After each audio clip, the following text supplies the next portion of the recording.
যেতে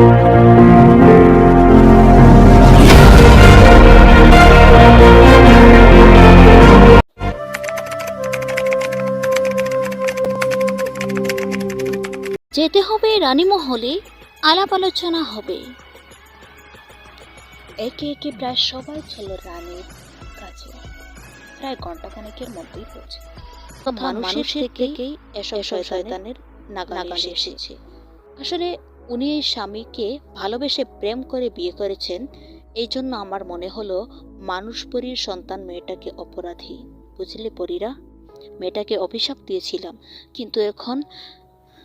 আচ্ছা, আপনি ওই মেয়েটার কথা বাদ দিন না। আমরা বললাম তো আমরা আলাদা হব, ওই দেখাবো। তোমাদের সামনে সরাসরি মেয়েটাকে যদি বুঝাই তাহলে তোমরাও বুঝবে। সবার মনে এতক্ষণে অনেক আলসি লাগছে। রানীমা সেটা বুঝতে পারেন এবং সবাইকে বিশ্রামের জন্য সময় দিয়ে নৈশভোজ করালেন। পরদিন আবার সমবেত করল। পরীরা, মেয়েটা এখন কোথায়? স্বপ্ন ছেড়ে ভ্রমণে। ছোটবেলা মায়ের কাছে পরীর গল্প শুনতাম, খুব ইচ্ছা হতো তাদের সাথে দেখা করতাম। গল্পে শুনতাম তারা নাকি মানুষের সাথে বন্ধুত্ব করে, তবে যারা খুব ভাগ পবিত্র থাকে তাদের সাথে নাকি করে। কেন মানুষ যে বলে সব সৃষ্টিতে ভালো মন্দ থেকেই থাকে। হ্যাঁ, আমিও মানি পরীদের মাঝেও মন্দ থেকে থাকবে, তবে আমি মনে করি খুব কম সংখ্যক মন্দ থাকবে। তোমাকে কত কিছু মাগে, আমিও হয়তো মাগবো, কিন্তু এখন মাগছি আমাকে একবার ওই পরিস্থান ঘুরিয়ে দেখানো, আর না হলেও স্বপনে ওরে। হে স্রষ্টা। এরপর আর কত দিন কেটে গেছে, কিন্তু মনে হচ্ছে যেন স্রষ্টার কানকুলি শুনছেনই না। খুব রাগ হচ্ছে এখন, বোধহয় তার প্রতি বিশ্বাসই উঠে যাচ্ছে। আরে না, তবুও তো মনে হয় বড়রা বলে থাকে জীবনে একটা বিপদ আসলেই তাকে ভয় করে পা পিছু হটাতে নেই, বরং সেই বিপদ এড়িয়ে চলার নামই হলো জীবনযুদ্ধে জয়ী হওয়া। কতদিন পর বুঝলাম স্রষ্টা একটু সহ্য করতে বুঝিয়েছিলেন, কারণ আজ আমি পরিস্থানের একটু আভাস পেয়েছি। খুব মজার ছিল সময়টা, যখন আমি এই পরিস্থিতিতে স্বপ্ন দেখছিলাম। আমি এক দুপুরে শুয়েছিলাম, সেই যে অনাথ মেয়ে বোনটি ছিল সে এসে শিয়রে বসলো। আমার মন পুরো শীতল হয়ে গেল। আমি উঠে বসলাম, মনটি আবার আমায় শুইতে দিল। ওর সাথে গল্পে লাগলাম। কি সেই যে চলে গেলে আর এলে না? না, আমাদের পরিস্থানে এখন সিদ্ধান্ত হয়েছে মানুষ পরেই যারা বন্ধু আছে তারা থাক, আর নতুন কোনো বন্ধুত্ব হবে না, তাতে মানুষ পরি উভয়েরই ক্ষতি। আর ঠিক আমারই ক্ষেত্রে রানীমা বলেছেন তোমার সাথে দেখা করতে এলে উনিও সাথে আসবেন। এই যে উনি এখনো আছেন বলে আমাকে পরি রানীর সাথে সাক্ষাৎ করিয়ে দিল। খুব ভালো লাগলো, আমি খুশি হলাম আর বললাম, সত্যি বন্ধু জানো, ছোটো থেকে আমার খুব ইচ্ছে পরিস্থানে ভ্রমণ করার। ছোটো থেকে, কিন্তু কীভাবে? মায়ের কাছে পরের গল্প শুনতাম, তাই মেয়েটি রানীমার উদ্দেশ্যে বলল, রানীমা চলুন না, ওকে নিয়ে আমাদের রাষ্ট্র ঘুরিয়ে আসি। রানীমা কিছুক্ষণ ভেবে তারপর বললেন, ঠিক আছে। কিছুদিন পর আবার আমার সে বোন পরি রানীকে নিয়ে আমার কাছে আসলো। আমি কিছু একটা যেন করছিলাম, বোনটা আমাকে ডাকলো, ওর দিকে অগ্রসর হলাম। তারপর রানীমাকেও দেখলাম, মনে খুব শান্তি লাগলো। এই যে মাঝখানে কতদিন মন একই চিন্তায় মগ্ন ছিল, কখন যাব পরিস্থানে, যে কখন যাব। তারপরে এই বোনটি আর রানীমার দিকে আমি এক দৃষ্টিতে তাকিয়ে থাকলাম, আর নিমেষেই এক মনোমুগ্ধকর মনোহর পরিস্থিতিতে পৌঁছলাম। কী করে পৌঁছলাম বুঝে উঠতেই পারলাম না।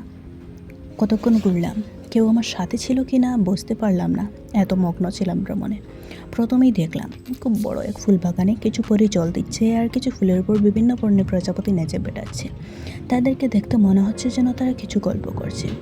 তারপর দেখলাম কিছু পরি মিলে নাচ করছে, কেউ আবার গান করছে। তাদের নাচে এতই মনোমুগ্ধ করছিল যে আমারও নাচতে ইচ্ছে করছিল, তবে ওরা যে শূন্যে নাচে, কী করে ওদের সঙ্গ নেব? তারপর দেখলাম কিছু পরি মিলে খেলছে, তাদের খেলাটা একদম অভিনব ছিল। ওরা একই খেলা খেলছিল, তবে কতজনের চোখ বাঁধা ছিল, কতজন কিছু একটা লিখছিল, কতজন নতুন নতুন কলম প্রস্তুত করে রাখছিল। তারপর যাদের চোখ বাঁধা তাদেরকে এক একটা কলম দেওয়া হয়, আর যেখানে কিছু লেখা ছিল সেটা ওদের সামনে দেওয়া হয়।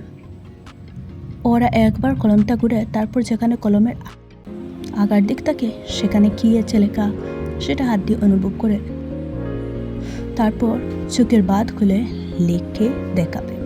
যারটা একদম অ্যাপ্রোপ্রিয়েট আর 5 মিনিটের মাঝে হবে তাকে পুরস্কৃত করা হবে। তা কয়েকজন হলেও দেওয়া যাবে। পুরস্কারও যতজন প্রতিযোগী পাশ করেছে তাদের দ্বিগুণটার মাঝে যা প্রতিযোগীর পছন্দ সেটাই দেওয়া হবে। এটা দেখে তো আমার প্রাণ জুড়ে গেল। আর তখন যেন আমার এই বোনটি আমাকে বলল, আরও কত কিছু এখনো দেখার বাকি, চলো। এরপর গেলাম এক ফোয়ারার পাশে, দেখলাম সেখানে লাইটের মতো শুধু হলুদ আর সাদা ঝলমল করে জল পড়ছে। আর একটা পরি ওই কাছের একটা বালতিতে মগ বা জগ দিয়ে জল পড়ছে আর কতক্ষণ পর ফেলছে। ফেলার সময় এগুলো দেখতে সোনার উপর মতো মনে হয়। আমি কয়েক পল থাকাতে লাগলাম। তারপর আরও দেখলাম যেভাবে কোনো মেলায় চাকাতে বসে বাচ্চারা ঘুরে, ঠিক সেই রকম কতক পরি এমনই ঘুরে ঘুরে ঘুরে বেড়াচ্ছে। তাদের মাঝে একটা সার্কেল তৈরি হয়ে যাচ্ছে আর তারা খুব হাসি ফুর্তি করছিল। খুব ভালোই লাগছিল মুহূর্তগুলো। এরপরে আরও কত কিছু দেখলাম। কিছু রাস্তা হাঁটলাম, দেখলাম কিছু ঘর এতই চকচকে। সেটা কীরকম চকচকে জানো বন্ধুরা? এমনি দেখতে তো খুব ভালোই লাগছিল আর ওগুলো শুধু মিটমিট করছিল আর আমার খুব বেশি মজাই লাগছিল।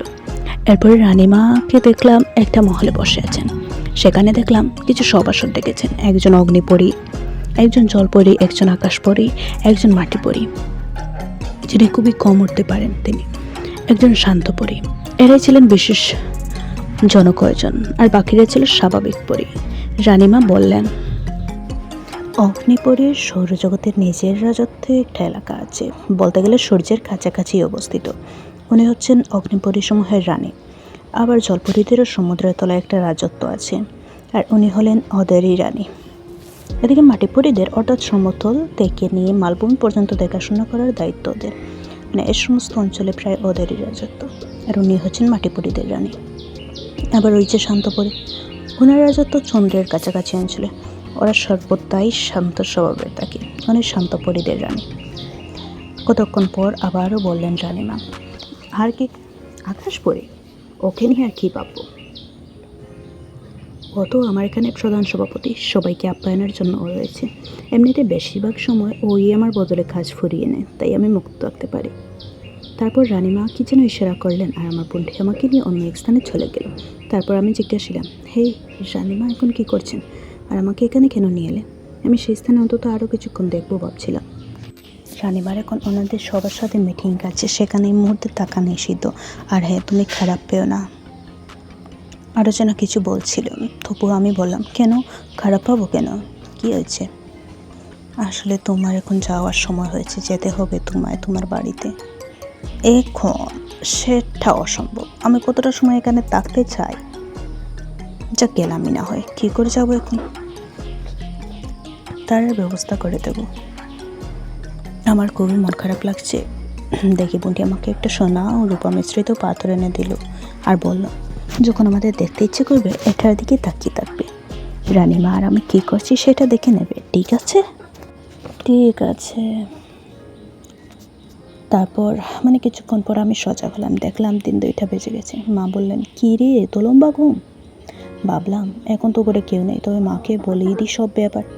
তারপর একে একে সেই প্রথম থেকে ওই বোনটির কথা থেকে শুরু করে এখনকার স্বপ্ন পর্যন্ত সব কিছু বললাম। আর সজাগ হয়ে হাতে অবশ্যই পাথরটা পেয়েছিলাম, ওটাও মাকে দেখালাম। এরপর থেকে যখন ইচ্ছে হতো তখন ওই বোনটির কথা মতো ওই পাথরটার দিকে তাকাতাম আর ওদেরকে দেখতেও পেতাম রীতিমতো। কিন্তু হ্যাঁ, মানুষ যে কত লোভী, যত পায় তত চায়। আমার তো এখন ইচ্ছে হচ্ছে যদি সত্যি সত্যি পরিস্থানে ভ্রমণ যেতে পারতাম